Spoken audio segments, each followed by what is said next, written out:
Now we're going to talk to Renee Stephens. She's the Vice President of Automotive for J.D. Power and Associates. How are you, Renee? Great. How are you, Xavier? Thank you. Very good. Thank you.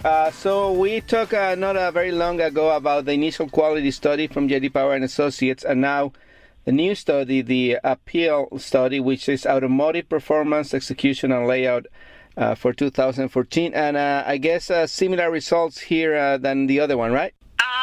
Yes, this is our 19th year doing the APEAL study as we looked at it. And really what we look at in this study are really the emotional connection that the customers have to the vehicle, what they like and dislike about the vehicle.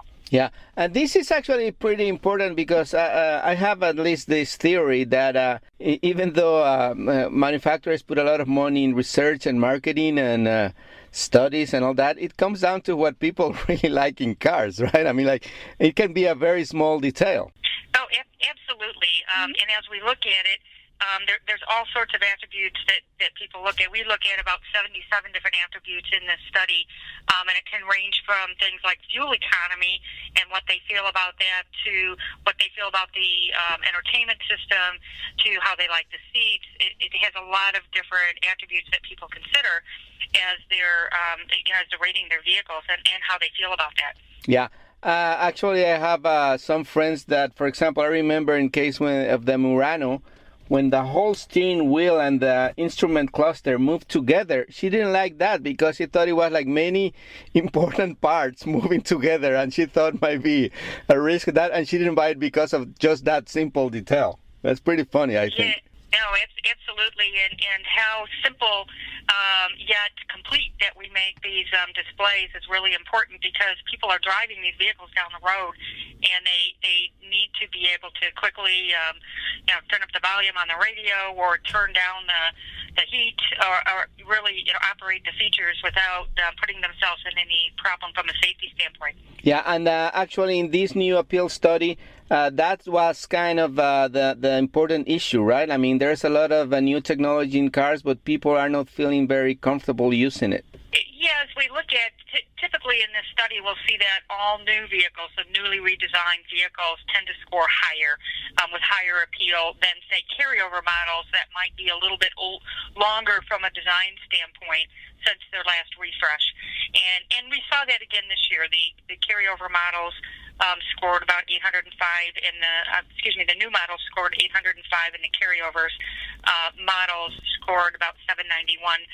But what we saw was interesting that the study found that all new vehicles tended to be much higher in satisfaction in areas like fuel economy, because we're providing new eco boost and really fuel efficient engines, and the feel and the styling of controls, and also the interior. They really liked the interior's styling, but they were less different in terms of the usefulness of controls and functions in areas like the nav system and voice recognition, and also any of the technology applications that are on the vehicle.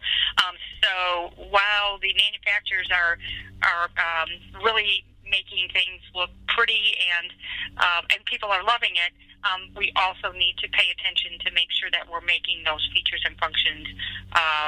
We're delivering features and functions that are intuitive and useful to customers. Yeah, so it's this a challenge. Yeah, but this is not a problem of the actual technology, the design of the application of the systems, but more like a learning curve that customers are feeling is not fast enough. Yeah, some of it could be related to a learning curve. It's just different, and that's really why it's important too. What happens at the dealership is the dealers are delivering these vehicles that they do take the time, or they do offer an opportunity for customers to better understand their features. But on the other side, they really need to be very simple to understand, so that customers can easily understand how to use the features without really being confused on how they are supposed to work. Yeah. I guess we in the media are kind of spoiled in that sense, and actually we learn more because we test all of the systems and more or less we figure them out. But for a new customer, especially if he or she is coming from a car that is like, let's say, 5-10 years old, might have a radio and pretty much that it, right? Absolutely, absolutely. So they have all new technology to learn, and there's some great options in these vehicles. And as we move forward, more and more customers will get used to some of the technology that they're being offered today as well. So there will be a learning curve, and and another, as we look at probably 3 years out, we'll see these areas improve as we go forward. Does J.D. Power and Associate do a study, because this one is based between the first and the 90th date of ownership, right? Do you study or follow up, like, let's say, six months, and to see the difference, how people feel about these same issues?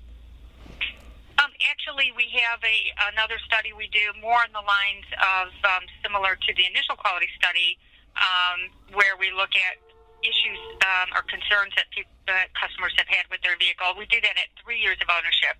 That's called the Vehicle Dependability Study, and we'll publish that in February of next year. We typically publish that in February. But that looks at what happens after the third year of ownership and what concerns customers find at that point in time. So maybe So that will be interesting as well. Yeah, exactly, because maybe this technology is so new that you don't have enough data to compare when people are starting to use these new systems. Yeah, and I think our knowledge bank, even at manufacturers, is going to grow over time. They're putting more and more new technology, things like the side blind alerts and the front collision alerts, haptic seats. There's more and more going into vehicles, which is really important because it's relative to helping customers feel more safe in their vehicles. And so as that, we will learn over time as well, as an industry, on what really helps customers to the point where you don't want to find something that's too distracting. So what's that right balance between providing information to the driver so they can react and versus being too distracting so they don't know what to react to. Yeah. So that's something we need to look at balancing, and we'll continue to start measuring this as we go forward. And I guess when more smartphones come out to the market and more people are using it, since the technologies are more or less similar in terms of use, maybe that will help also in that sense. I don't know. No, absolutely. We have also a tech study where we look at some of the more deeper, a little bit in the technology area, and we do find that people are very comfortable with the functions on their phone. And as you look at some of the systems that manufacturers are putting now into their vehicles, they're really meant more to mimic the phone and actually take some of the functionality from the phone and offer it in the vehicle. And customers really like that technology, where they don't have to relearn. They know how it functions.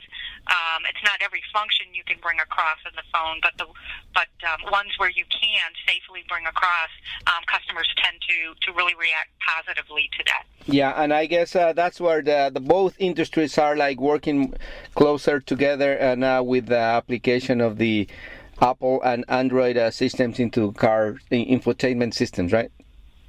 Absolutely. It's technology is really kind of the next quality battleground, really, for many of the companies now, as they're looking at it.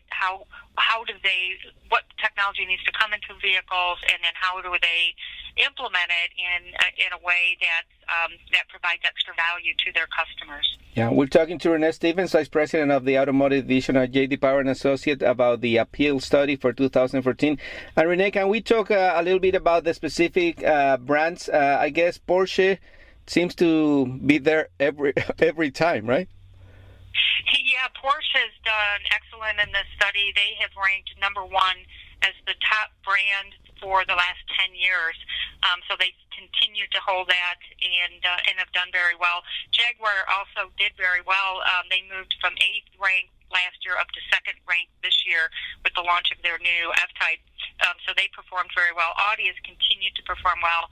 They ranked 2nd last year, jumped to 3rd this year, but still, again, very strong performance from Audi. Yeah, and then Hyundai in the non-premium brands. I mean, now I understand this is the first time it's ranked number one in the initial quality study and the APEAL study. So it's not a surprise anymore from what they're doing, right? Yeah, Hyundai has just been amazing to watch over the last several years. And yeah, this year they were the top ranked non-premium, both in IQS and APEAL. And that's the first time ever for a non-premium to achieve that in our study in all the years we've been doing this study.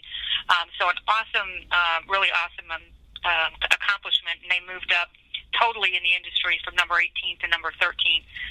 But really, really good performance. And as you look at the vehicles they have, they're basically, mainly this year, they're carryover vehicles that they're seeing this improvement on. So again, that's something that's really noteworthy in the study. So you haven't seen the Sonata, the new Sonata, redesigned Sonata in this study yet because it just came out, right? So most likely Correct. they will continue to be to rank very high. Correct. Yeah, the Sonata that we have improved, and it also it's done very well in the study, and it's not the redesign yet. We'll see that next year. Excellent. Renee, so is there a website where audience can go and look for more information about this, which is very valuable at the moment when they decide to go and buy or lease a new car? Absolutely. They can go to jdpower.com, and they can see the results of not just the APEAL study, but also initial quality study in VDS. They can actually go look up models and vehicles and see the ratings that they have on these various vehicles relative to their competitive set. Excellent. Thank you very much again for your time, Renee. A pleasure talking to you again, and we'll talk about the next study when it comes out. Excellent. Thank you so much for your time. Bye.